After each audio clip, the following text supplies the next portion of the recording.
Rachel with Bonnie again, and today we're going to be doing a heel review. Heel is really important. It's good for her leash manners, and when you take her somewhere you want control, you want her focus on you, it's really good for that because it commands her attention. You're controlling where you go, you're going to be turning places, keeping her right up by your side, and keeping her attention on you. You may stop at any time, and she's expected to sit. So, first of all, Bonnie, come here. Bonnie, come. Bonnie. Oh, she thinks it's afternoon nap time again. Bonnie, come. Come on, Bonnie.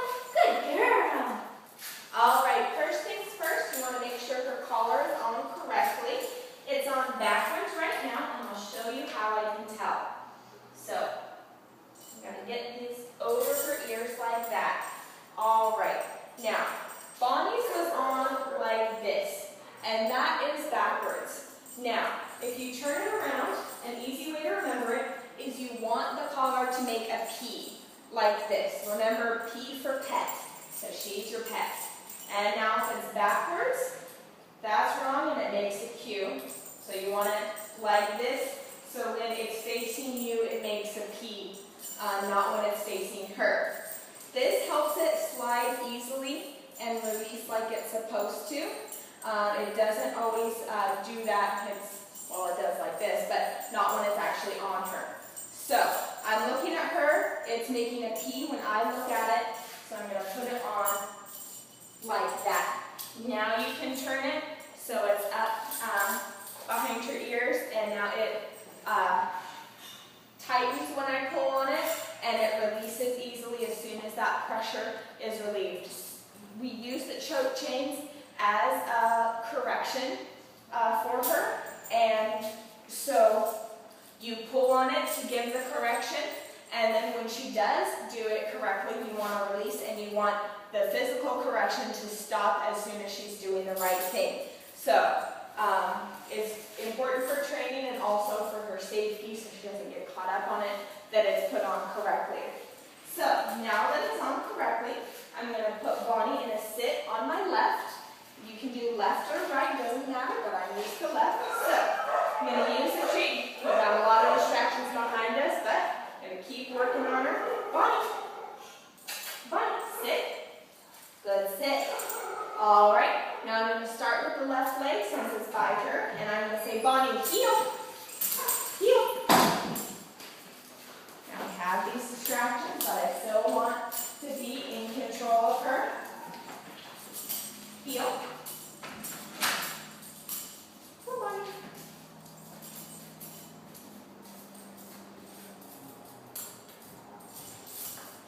Bonnie. There we go. Good heel, Bonnie. Good heel. Now, for that, you can see I had to give her a little bit of guidance, but I did not tell her to sit when I stopped. The sit is part of the heel, so I gave her a little pop on the leash as a reminder that, hey, we're stopped, you need to be sitting. And when that didn't work, I used the treat to kind of guide her up, and I paired those two together to get her to sit. Then I gave her the treat and rewarded her for a good heel. Now she's up out of it now, but I've given her the treat, and so that's like her release word. She doesn't have to do the healing anymore because I've already released her from that. So we're going to do a little bit more practice with it. Bonnie. I tell her to sit in the beginning so that you just get her in the right position. Bonnie.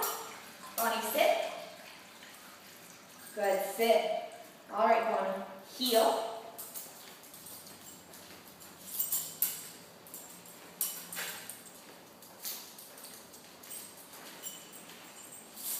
Heel. Bonnie. Heel.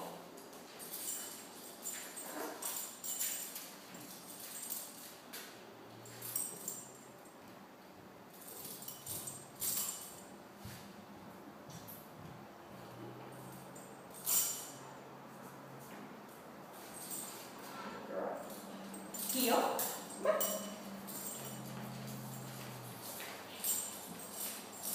Heel.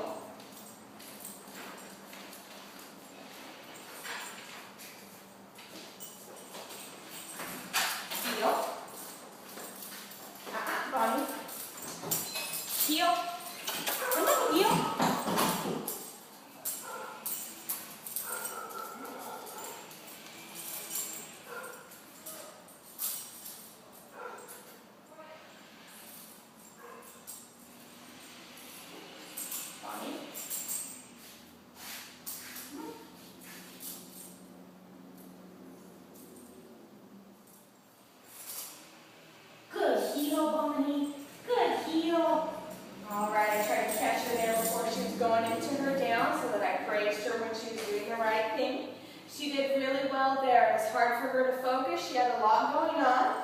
But as you could see, she did really well. With the heel, I did have a tighter leash, but I wasn't pulling on it unless I wanted her to speed up or unless I was turning. So it was shorter, so I had more control if I needed to tighten it, but it was loose. Now, I was repeating heel to remind her, and I was giving her encouragement. Bonnie, come on. You know, making sounds like that to kind of speed her up because she wasn't always that focused. And you can see when I did correct her, that her collar releases just like that. So that's the correct way to do that. She did a good job. This was Rachel and Bonnie. We're reviewing heel.